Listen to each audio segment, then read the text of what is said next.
कैसे हैं आप? आई थिंक सब अच्छे होंगे, दैट्स ग्रेट। तो डियर स्टूडेंट्स, आज से हम क्लास 9 का चैप्टर 2 लॉज ऑफ मोशन को शुरू करने जा रहे हैं। और वीडियो को ध्यान से देखें, समझें। और चैप्टर बहुत आसान है, बड़े आसानी से आपको समझ में भी आ जाएगा। तो चलो स्टार्ट कर देते हैं, ज्यादा टाइम वेस्ट ना करते हुए। तो बेटा, लॉज ऑफ मोशन को पढ़ने से पहले आपको सबसे पहले जानकारी होनी चाहिए अबाउट फोर्स, कि फोर्स क्या होता है। आप पहले भी ये टर्म पढ़ चुके हैं।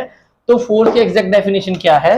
तो force is an act of push और पुल, एक्ट ऑफ पुश और पुल which changes।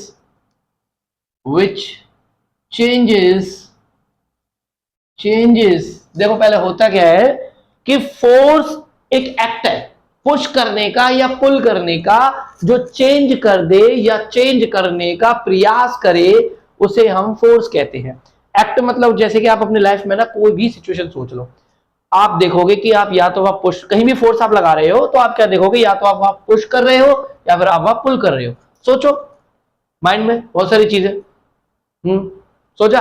ओके, तो आप या तो पुश कर रहे हो या पुल कर रहे हो। अब उसका इंपैक्ट क्या पड़ता है? उसका इंपैक्ट ये पड़ता है, आप उस बॉडी की स्टेट को या तो चेंज कर देते हो या चेंज करने का प्रयास करते हो।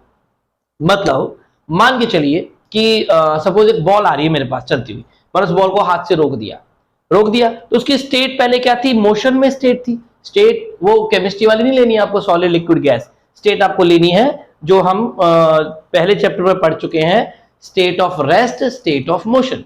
तो मान लेते हैं कि बॉल है वो बहुत दूर से चलती आ रही है, पर उसको हाथ से रोक दिया, तो उस बॉडी जो बॉल थी, बॉल की जो स्टेट थी वो मोशन में थी। अब मैंने उसको स्टॉप कर दिया, उसको रोक दिया, तो मैंने मोशन की स्टेट को रेस्ट में कन्वर्ट कर दिया। सिमिलरली बॉल मेरे रास्ते में पड़ी और मैंने उसको इस तरह से ठोकर मार दी। जब मैंने उसको किक किया तो बॉल जो रेस्ट में थी वो मोशन में आ गई, तो मैंने बॉल की स्टेट को चेंज किया। तो इस तरह से हम क्या करते हैं, विच चेंजेस द स्टेट, जो क्या कर सकता है, वो चेंजेस द स्टेट, वो स्टेट को चेंज कर सकता है।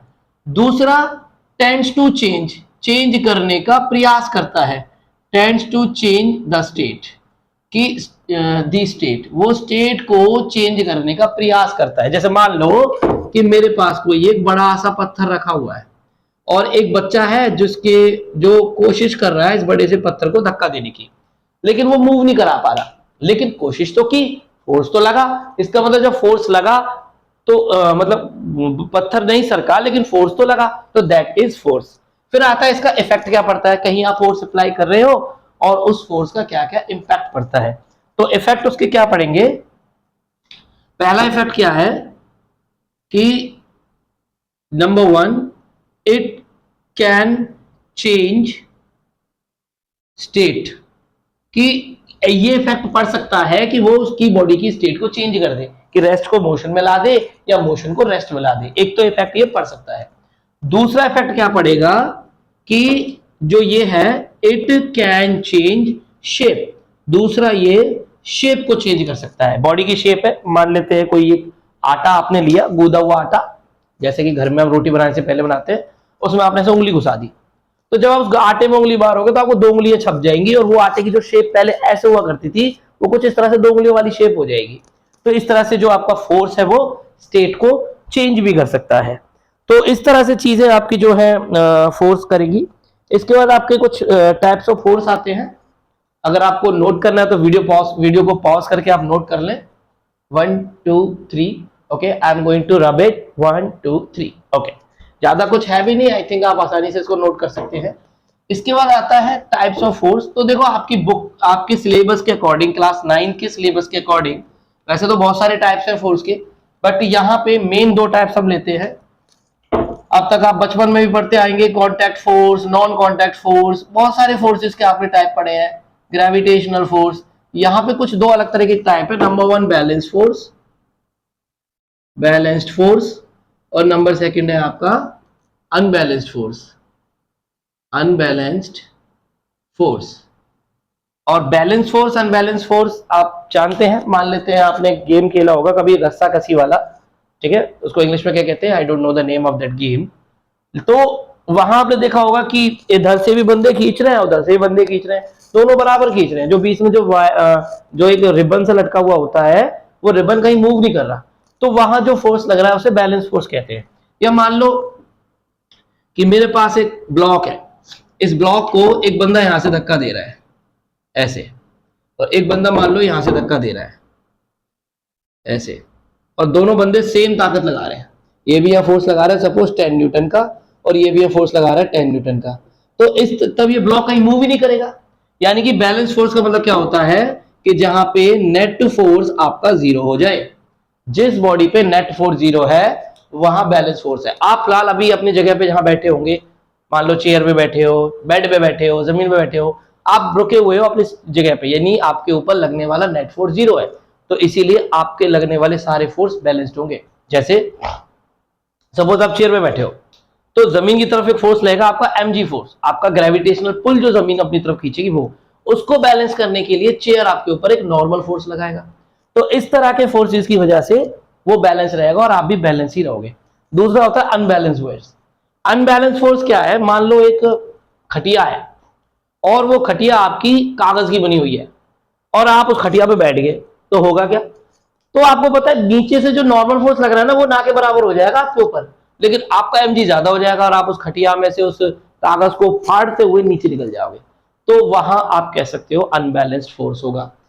अनबैलेंस्ड फोर्स के जनरल लाइफ में बहुत सारे एग्जांपल्स हैं। आप लिफ्ट में चल रहे हो तो लिफ्ट का जो नॉर्मल फोर्स है वो ज्यादा है, आपका लगाने वाला mg फोर्स कम है, इसलिए आप ऊपर की तरफ चढ़ रहे हो। या मान के चलो कि आपके ऊपर बहुत सारा वजन लगा दिया, तो वहां पे भी आपका फोर्स जो है वो अनबैलेंस फोर्स होगा। इस समझ में आया? तो ये होता है आपका like balance force and unbalance force. इसमें आपको समझने वाली चीजें ज्यादा हैं, तो आप कृपया ध्यान से समझें।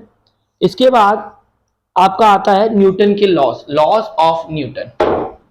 तो मैं एक बार चेक करता हूँ कहीं वीडियो रुक तो नहीं गई अपने आप ही। तो चलो वीडियो ओके की रिपोर्ट में है एंड ठीक है, okay. So next is Newton's laws of motion. ये बहुत ही इंपॉर्टेंट है, न्यूटन के लॉ हर जगह पूछे भी जाते हैं। तो सबसे पहले हम डिस्कस करते हैं न्यूटन का फर्स्ट लॉ। न्यूटन ने अपने फर्स्ट लॉ में बताया कि every body continue its position of rest और पोजीशन ऑफ मोशन अनटिल और unless external force is applied, कि कोई भी बॉडी अपनी रेस्ट की पोजीशन को और मोशन की पोजीशन को तब तक बनाए रखेगी जब तक कि उस पर कोई भारी फोर्स काम ना करे। ठीक है, तो जब तक उस पर कोई भारी फोर्स काम ना करे, तो जब तक उस पर कोई एक्सटर्नल फोर्स नहीं लगेगा, बॉडी अपनी पोजीशन की रेस्ट को और मोशन की पोजीशन को तब तक बनाए रखती है। तो अगर आप लिखना चाहें डेफिनेशन लिख लीजिए कि every body continue its position of rest और uniform motion until external force is applied.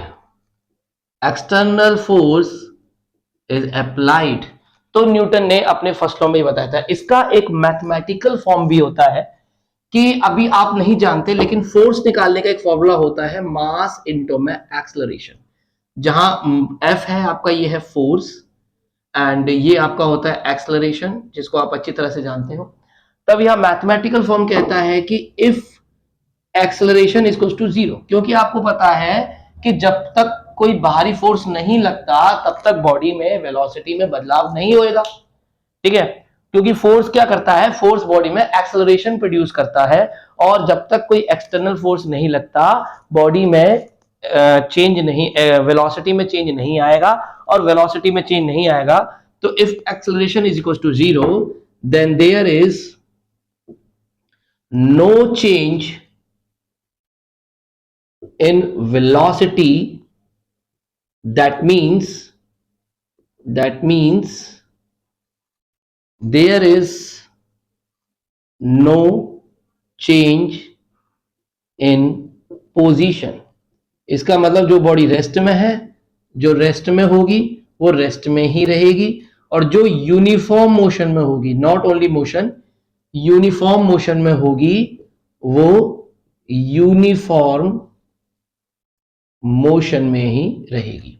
तो ये न्यूटन का फर्स्ट लॉ हुआ करता है, जिसमें जैसे एग्जांपल के तौर पे आप मान लेते हैं आपके सपोज आपके रूम में कोई टेबल है, कोई चेयर है, व्हाटएवर जो थिंग आपको दिखाई दे रही चीज है, आपने उसको उस टेबल में ही छोड़ दिया, मतलब टेबल पे आपने कोई पेन छोड़ दिया। अब आप 10 दिन बाद आओ, 20 दिन बाद आओ, अनलेस और कोई एक्सटर्नल फोर्स ना लगे, कोई बाहरी तूफान वगैरह ना आ जाए, कोई फालतू फंड की घटनाएं ना आ जाए, जैसे लाइक आपका कोई भूकंप ना आ जाए, तो जो पेन आपका टेबल पे रखा हुआ है वो टेबल पे ही रखा रहेगा, वो उसको अगर कोई बाहर का बंदा उसको मूव ना कराए। तो ये कहता है न्यूटन अपने पहले लॉ में। तो every body continue its position of rest और uniform motion until an external force is applied. This is Newton's first law. और मैथ इसे हम बोला जाए, इसको हम बोलेंगे जब आप इसको करते हो तो मैथमेटिकल फॉर्म, मतलब बेसिकली आप इसी से प्रूफ किया जाता है सारा, ये जो जितना भी हमने किया है this is mathematical. Okay, next is Newton second law. तो आप एक बार इसको नोट कर लें और उसके बाद हम न्यूटन सेकंड लॉ डिस्कस कर लेंगे। तो वीडियो को पॉज करके एक बार नोट कर लें। मेरा बिट 1 2 3, मेरा बिट 1 2 3। ओके, सो इसके बाद जो नेक्स्ट टॉपिक है दैट इज सेकंड लॉ। तो सेकंड लॉ हम डिस्कस करते हैं। सेकंड लॉ क्या कहता है? सेकंड लॉ को पहले डिस्कस करने से पहले आप पहले समझेंगे एक टॉपिक जिसका नाम होता है मोमेंटम। तो you will discuss one thing that is momentum. तो मोमेंटम क्या होता है? मोमेंटम मोमेंटम होता है, it is the quantity of motion. It is the quantity of motion contained in a body, contained in a body. जब किसी body पे कोई एक्सटर्नल फोर्स वगैरह नहीं लग रहे होते हैं, उसके बाद उसके अंदर कुछ मोशन की क्वांटिटी बचती है, वो आपका मोमेंटम होता है। जैसे मान लो कि मान लेते हैं कि एक लाइक आप जानते हो रेडी वगैरह टाइप में जो होता है, कोई एक ठेला है, ठीक है, उस तरह का कुछ ठेला होता है ज्यादातर मार्केट में जो आ रहे हैं, और ये आप सबका फेवरेट गोलगप्पे का ठेला है। मान लेते हैं ये गोलगप्पे का ठेला है, और फिलहाल ये गोलगप्पे है नहीं, ये खाली है, अदरवाइज तुम्हारा ध्यान गोलगप्पे पे चला जाएगा और मुझे जबकि पढ़ाना है। ठीक है, हमने एक बंदे ने क्या किया, उसने इस ठेले पे एक इस तरह से एक फोर्स लगा दिया और धक्का देके छोड़ दिया।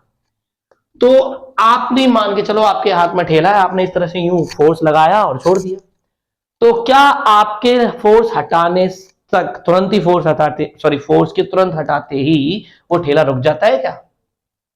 हाँ, नहीं रुकता ना, बिल्कुल सेम सिचुएशन यहाँ। तो जब ठेला नहीं रुकता, इसका मतलब ठेले के अंदर कुछ क्वांटिटी ऑफ मोशन बच जाता है आपके फोर्स हटाने के बाद भी। तो जो क्वांटिटी ऑफ मोशन उस ठेले के अंदर बचता है, that quantity of motion is momentum. ठीक है, तो जो क्वांटिटी ऑफ मोशन उस ठेले के अंदर बचता है, उस टाइम पे आपने बॉल को किक कर दिया, किक करने के बाद आप फ्री, अब किक करने के बाद फिर भी बॉल मूव करती जा रही है, क्योंकि उसके अंदर कुछ ना कुछ क्वांटिटी ऑफ मोशन बच रहा है। एक बार मैं वीडियो चेक कर लूँ कहीं, हाँ चल रही है। तो आपके जो आपका जो क्या कहते हैं बॉल है, उसको आपने किक करी, और किक करने के बाद भी उस बॉल के अंदर जो क्वांटिटी ऑफ मोशन बचता है, दैट इज मोमेंटम। तो मोमेंटम समझ में आया? क्लियर? अगर किसी को नहीं समझ में आया तो एक बार वीडियो को बैक करके दोबारा से समझ ले। तो मोमेंटम के बेस पे ही आपका सेकंड लॉ बोलता है। तो न्यूटन ने अपना सेकंड लॉ क्या बताया था? अच्छा, मोमेंटम को एक चीज और, मोमेंटम को डिनोट किया जाता है, डिनोट जो उसको करते हैं हम पी से करते हैं, और मोमेंटम का जो फॉर्मूला होता है it is mass and the velocity, कि क्या उस बॉडी का मास है और किस वेलोसिटी से वो जो बॉडी है वो मूव कर रही है, दैट इज मोमेंटम। अब मोमेंटम एक वेक्टर क्वांटिटी है, मोमेंटम वेक्टर क्वांटिटी है, और जो इसकी जो डायरेक्शन होगी वो डायरेक्शन ऑफ वेलोसिटी की होगी, यानी जो वेलोसिटी की डायरेक्शन होगी वही मोमेंटम की डायरेक्शन होगी। अब देखते हैं इसमें सेकंड लॉ क्या कहता है इस मोमेंटम के बेस पे। तो सेकंड लॉ ऑफ न्यूटन, बाकी फोर्स के बारे में हम डिस्कस करें, और फोर्स के बारे में आपको बताता हूं कि जो फोर्स की जो यूनिट होती है वो न्यूटन होती है। I forgot to tell you about this thing, मैं ये बताना भूल गया था। तो फोर्स की जो यूनिट होती है वो न्यूटन होती है। ठीक है, तो जो यूनिट है इसकी वो न्यूटन है, NEW TON, जिसको हम कैपिटल N से डिनोट करते हैं। तो यहां तक की चीजें तो वो बहुत आसान सी चीजें हैं जो आपको पता है। तो हमने क्या किया, मोमेंटम डिस्कस किया, मोमेंटम आपको समझ में आ गया। इसके बाद सेकेंड लॉ क्या कहता है? सेकेंड लॉ ये बोलता है बच्चा कि जो चेंज इन मोमेंटम जो होती है ना, कि चेंज इन मोमेंटम, या आप कह सकते हो rate of change of momentum, कि rate of change of momentum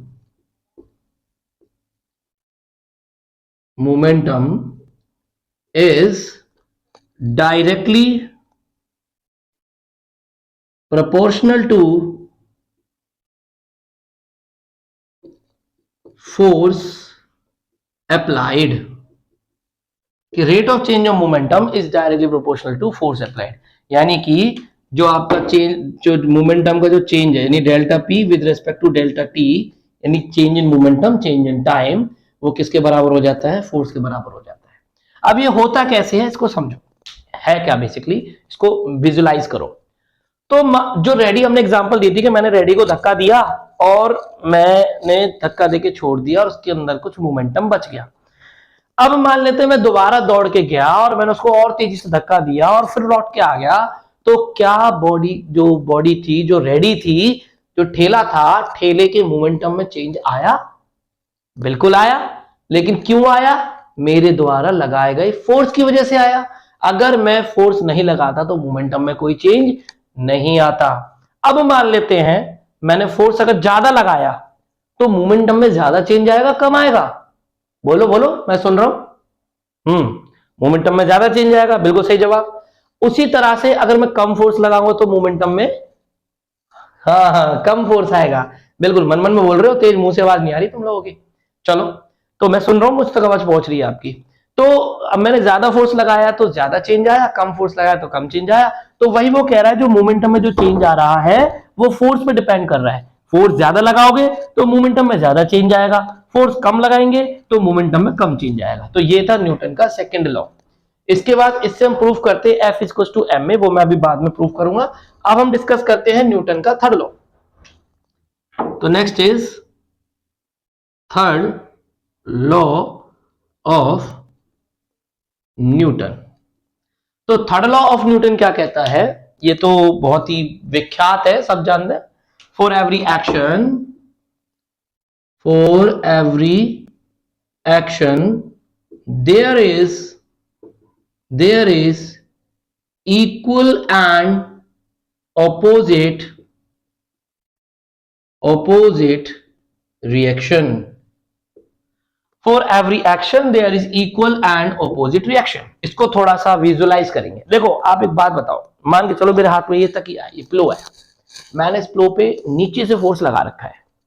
इस प्लो के अंदर वेट है जो नीचे की तरफ फोर्स लगाएगा, और मैंने इसके ऊपर की तरफ फोर्स लगा रखा है इस तरह से। तो ये बैलेंस में है। अगर मेरा फोर्स कम हो गया तो मेरा हाथ नीचे चलता चला जाएगा। सिमिलरली अगर मैं फोर्स ज्यादा कर दूं तो प्लो ऊपर उछल जाएगा, छत में पहुंच जाएगा। तो वही वो कहता है कि मैंने लगाया इस पे एक्शन, इसने लगाया रिएक्शन, इसने रिएक्शन लगाया नीचे जाने के लिए, मैंने अपोजिट में एक्शन लगा दिया उसको बैलेंस करने के लिए। तो ऊपर वाला जो फोर्स है और नीचे वाला फोर्स है, जब वो बैलेंस में है, बराबर है, तो हमारा थर्ड लॉ बोलता है कि एफ ए बी, यानी कि F A B, force on A by B is equal to minus of F B है। ये इसका मैथमेटिकल फॉर्म है। ये मैथमेटिकल फॉर्म न्यूटन के फर्स्ट सेकंड लॉ का है। Mathematical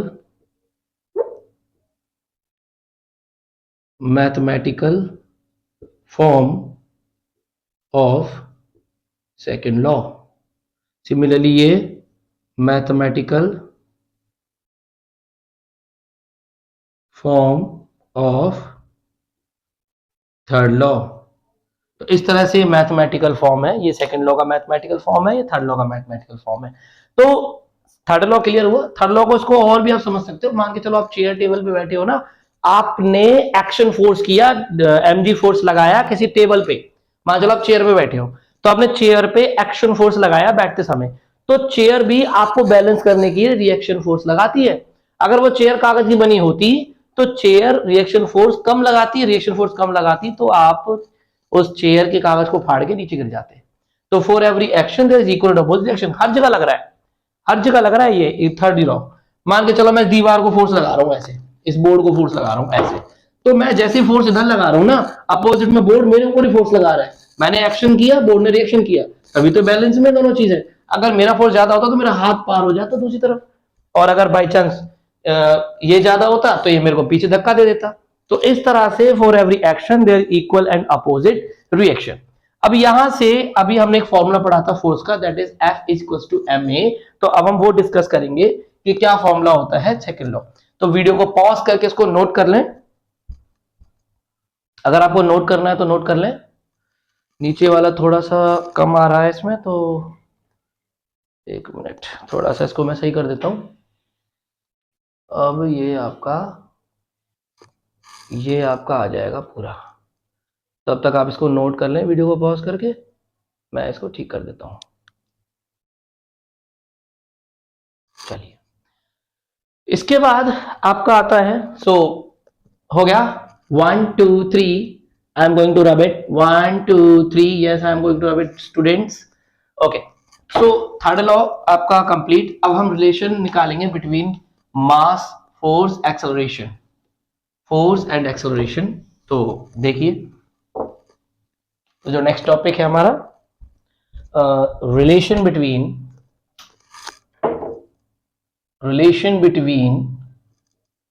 force and acceleration.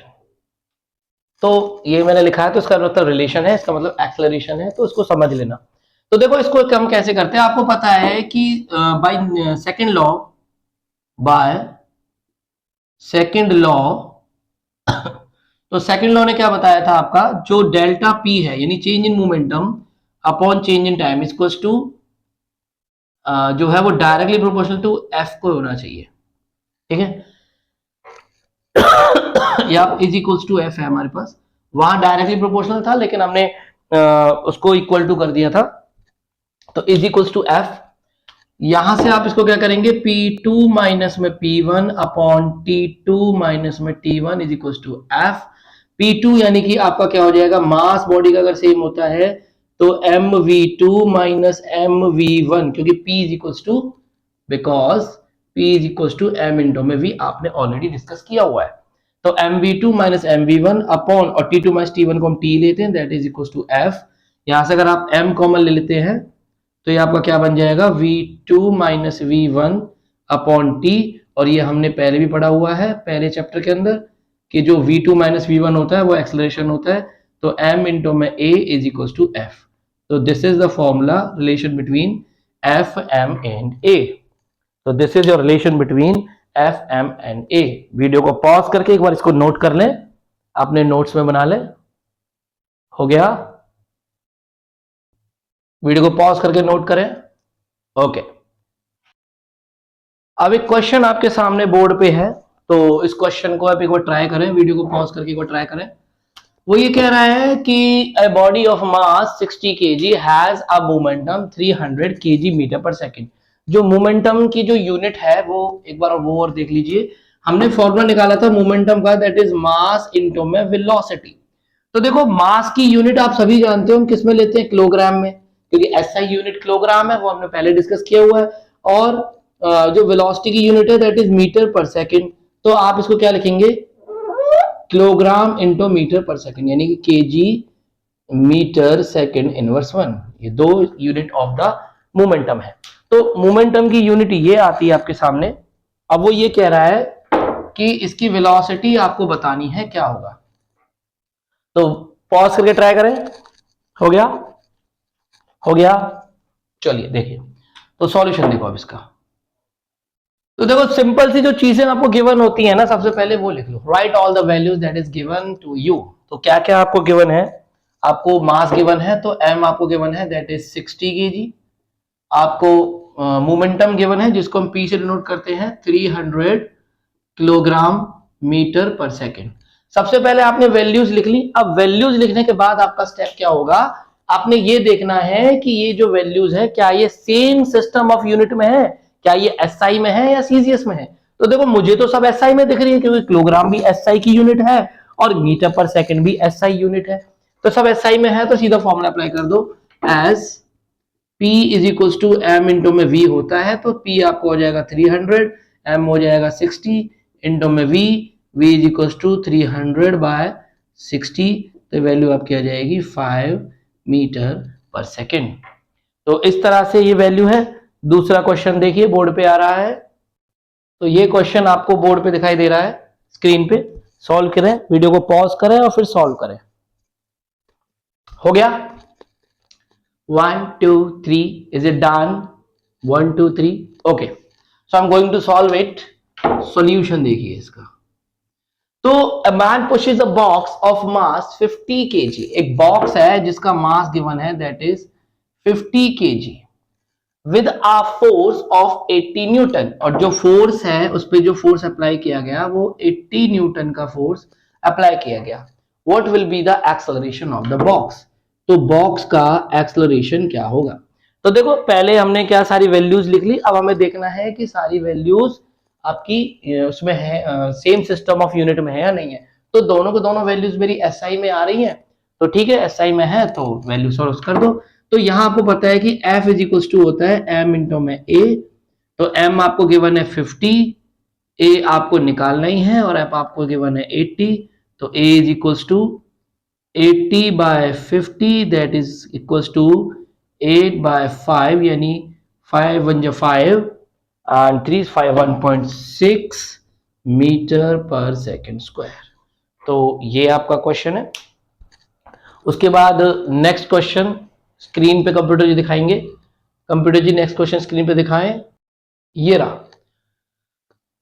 तो वीडियो को पॉज करके इसको भी ट्राई करें। Very easy question, I think you can solve it. हो गया डन? मैं सॉल्व इट?